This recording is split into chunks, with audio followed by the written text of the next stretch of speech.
Hello friends, welcome to ring for luck.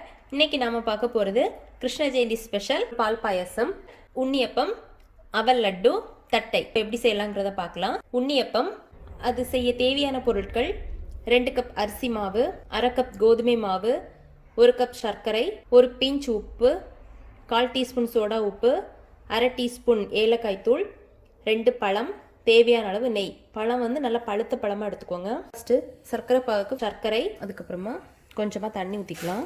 இது வந்து பாகுபதம் எதுவுமே தேவையில்லை, ஜஸ்ட்டு சர்க்கரை கரைஞ்சா போதும். நமக்கு சர்க்கரை ரெடியாகிற டைமில் நம்ம வந்து 2 பழத்தை மிக்சியில் போட்டு நல்லா நைஸாக அரைச்சி எடுத்துக்கலாம். இப்போ ஃபஸ்ட்டு நம்ம எடுத்து வச்சுருக்கிற அரிசி மாவு, கோதுமை மாவு, உப்பு, சோடா உப்பு, ஏலக்காய் தூள், அதுக்கப்புறமா நம்ம அரைச்சி வச்சுருக்கிற பழம், அதுக்கப்புறமா நம்ம ரெடி பண்ணி வச்சுருக்கிற சர்க்கரை வடிகட்டி ஊற்றிக்கோங்க. ஊற்றி நல்லா மிக்ஸ் பண்ணிக்கலாம். இப்போ இது மாதிரி இட்லி மாவு பதத்தில் நம்ம ரெடி பண்ணிக்கலாம் மாவு. உங்களுக்கு தேவைப்பட்டால் கொஞ்சமாக தண்ணி கூட சேர்த்து மிக்ஸ் பண்ணிக்கோங்க. அவ்வளோதான். இனி இந்த மாவு வந்து ஒரு 3 மணி நேரம் நம்ம அப்படியே வச்சுக்கலாம். அதுக்கப்புறமா நம்ம ஃப்ரை பண்ணி எடுக்கலாம். அடுத்தது ஒரு குழிப்பணியார சட்டி வச்சு அதில் நெய் ஊற்றிருக்கேன். காஞ்சதுக்கப்புறமா நம்ம இந்த மாவு ஊற்றிக்கலாம். இது ஒரு சைடு வெந்ததுக்கப்புறமா நம்ம திருப்பி போட்டுக்கலாம். இப்போது நம்ம திருப்பி போட்டுக்கலாம். இப்போ திருப்பி போட்டாச்சு. இந்த பக்கமும் வெந்ததுக்கப்புறம் நம்ம எடுத்துக்கலாம். இப்போ நம்ம எடுத்துடலாம். இப்போ இது மாதிரியே நம்ம எல்லா அப்பமும் சுட்டு எடுத்துக்கலாம். அவ்வளோதான். இப்போ நம்மளோட உன்னியப்பம் ரெடி ஆயிடுச்சு. பால் பாயசம் அது செய்ய தேவையான பொருட்கள்: 1/4 கப் பச்சரிசி, 1 கப் சுகர், 3 கப் பால், 2 கப் தண்ணி. நான் 2 பாலும் தண்ணி மிக்ஸ் பண்ணி வச்சுருக்கேன். அவ்வளோதான். இப்போ எப்படி செய்யலாங்கிறத பார்க்கலாம். ஃபஸ்ட்டு ஒரு குக்கரில் நம்ம எடுத்து வச்சுருக்கிற பச்சரிசி, அப்புறமா நம்ம எடுத்து வச்சுருக்கிற சுகர், அப்புறமா பால் எல்லாம் போட்டு நல்லா மிக்ஸ் பண்ணிக்கலாம். அந்த சுகர் கரைகிறது வரைக்கும் நம்ம கொஞ்சம் மிக்ஸ் பண்ணி விட்டுக்கலாம். இப்போ சுகர்லாம் நல்லா கரைஞ்சிடுச்சு. அதுக்கப்புறமா நம்ம குக்கர் அடைச்சி வச்சுக்கலாம். அடைச்சி வச்சு நம்ம கேஸ் ஆன் பண்ணிக்கலாம். ஆன் பண்ணிவிட்டு இதை வந்து நம்ம விசில் வந்து வர டைமில் மீடியம் டு லோ ஃப்ளேமில் ஒரு 40லேருந்து 45 நிமிஷம் நம்ம அப்படியே வச்சிடலாம். விசில் வர வேண்டாம். இப்போது விசில் வரதுக்கு தொடங்கிடுச்சு லைட்டாக. நம்ம இந்த டைமில் மீடியம் லோவில் வச்சு ஒரு 45 நிமிஷம் வைக்கலாம். இப்போ 45 நிமிஷம் ஆயிடுச்சு. நம்ம கேஸ் ஆஃப் பண்ணிக்கலாம்.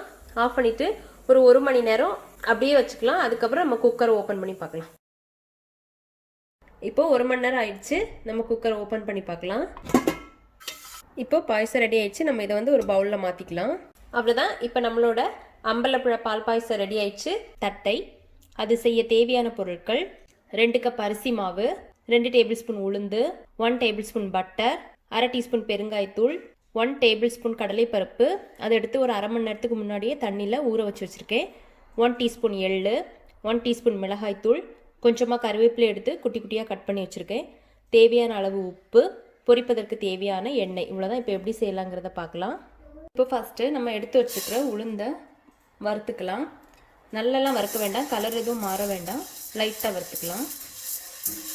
இப்போ உளுந்து நல்லா வறுத்தாச்சு. இது ஆறுனதுக்கப்புறமா மிக்சியில் போட்டு நல்லா நைஸாக பொடி பண்ணி எடுத்துக்கலாம். அப்புறமா நம்ம எடுத்து வச்சுருக்கிற அரிசி மாவு அதையும் கொஞ்சம் லைட்டாக வறுத்துக்கலாம். சிம்மில் வச்சே வறுத்துக்கலாம். இப்போ அரிசி மாவு நல்லா வறுத்தாச்சு. நம்ம கேஸ் ஆஃப் பண்ணிக்கலாம். இப்போ மாவு பிசைஞ்சிக்கலாம்.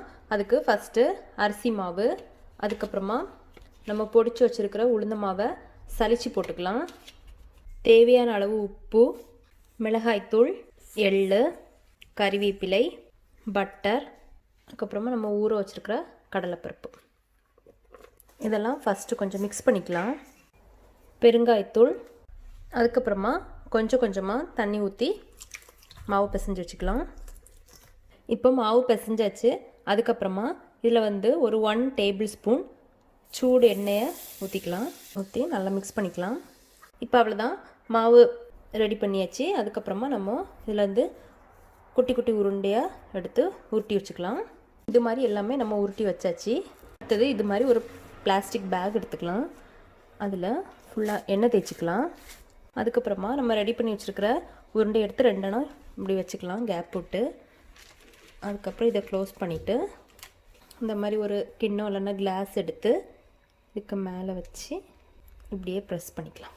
அது மாதிரி இதையும் பண்ணிக்கலாம். அதுக்கப்புறமா இந்த மாதிரி ஒரு ஃபோர்க் வச்சு லைட்டாக இந்த மாதிரி ஹோல் போட்டுக்கலாம்.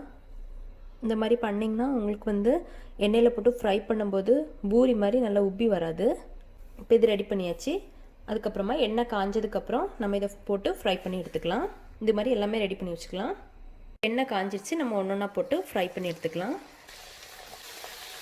மிதமான தீயிலே போட்டு ஃப்ரை பண்ணிக்கலாம். திருப்பி போட்டுக்கலாம். ரெடி ஆயிடுச்சு, நம்ம எடுத்துடலாம். இது மாதிரி எல்லாமே நம்ம ஃப்ரை பண்ணி எடுத்துக்கலாம். அவ்வளோதான். இப்போ நம்மளோட தட்டையெல்லாம் ரெடி ஆயிடுச்சு. அவல் லட்டு. அது செய்ய தேவையான பொருட்கள்: 1 கப் அவல், 1/2 கப் தேங்காய், 3/4 கப் சர்க்கரை, 1/2 டீஸ்பூன் ஏலக்காய் தூள், கொஞ்சமாக உலர்ந்த திராட்சை, கொஞ்சமாக முந்திரி, 3 டேபிள் ஸ்பூன் நெய். இவ்வளோதான். இப்போ எப்படி செய்யலாங்கிறத பார்க்கலாம்.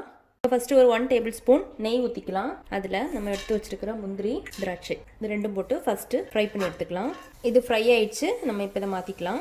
அதே நெய்லேயே நம்ம எடுத்து வச்சுருக்கிற அவலை வறுத்துக்கலாம். சிம்மில் வச்சு வறுத்துக்கலாம். இப்போ அவல் நல்லா வறுத்தாச்சு, இதை நம்ம மாற்றி வச்சுக்கலாம். அடுத்தது அதே பேன்லேயே நம்ம எடுத்து வச்சுருக்கிற தேங்காவையும் வறுத்துக்கலாம். நல்லா வறுக்க வேண்டாம், லைட்டாக வறுத்தா போதும். சிம்மில் வச்சு வறுத்துக்கலாம். கலர் எதுவும் மாற வேண்டாம். தேங்காய் வறுத்தாச்சு, நம்ம கேஸ் ஆஃப் பண்ணிக்கலாம். அடுத்தது நம்ம வறுத்து வச்ச அவல் வந்து நல்லா ஆறிடுச்சு. இந்த கை வச்சு பொடிக்கும் போது இந்த மாதிரி பொடியணும், அந்த அளவுக்கு வறுத்துக்கோங்க. இதை வந்து ஒரு மிக்ஸி ஜாரில் போட்டு நல்லா பொடிச்சு எடுத்துக்கலாம். அதே ஜார்லேயே நம்ம எடுத்து வச்சுருக்கிற சர்க்கரை, வறுத்துருக்க தேங்காய் இது இவ்வளவும் போட்டு, அது கூடவே ஏலக்காய் போட்டு இதையும் லைட்டாக கொஞ்சம் பொடிச்சு எடுத்துக்கலாம். இப்போ ரெண்டையுமே பொடிச்சாச்சு. அது கூட நம்ம ஃபஸ்ட்டு ஃப்ரை பண்ணி வச்சுருக்கிற முந்திரி திராட்சையை போட்டுக்கலாம். போட்டு நல்லா மிக்ஸ் பண்ணிக்கலாம். அதுக்கப்புறமா ஒரு 1 டேபிள் ஸ்பூன் நெய் லேசாக சூடாக்கி அதையும் ஊற்றிக்கலாம். அதையும் நல்லா மிக்ஸ் பண்ணிக்கலாம். இப்போ எல்லாமே நல்லா மிக்ஸ் பண்ணியாச்சு. அதுக்கப்புறமா இதுலேருந்து நம்ம கொஞ்சமாக எடுத்து உருட்டிக்கலாம். இந்த மாதிரி நம்ம எல்லாமே உருட்டி எடுத்துக்கலாம். இப்போ நம்மளோட அவல் லட்டு ரெடி ஆயிடுச்சு. பால் பாயசம், உன்னியப்பம், அவல் லட்டு, தட்டை ரெடி ஆயிடுச்சு. நீங்களும் வீட்டில் ட்ரை பண்ணி பாருங்கள். பிடிச்சிருந்தா லைக் பண்ணுங்கள், சப்ஸ்கிரைப் பண்ணுங்கள். தேங்க்ஸ் ஃபார் வாட்சிங்.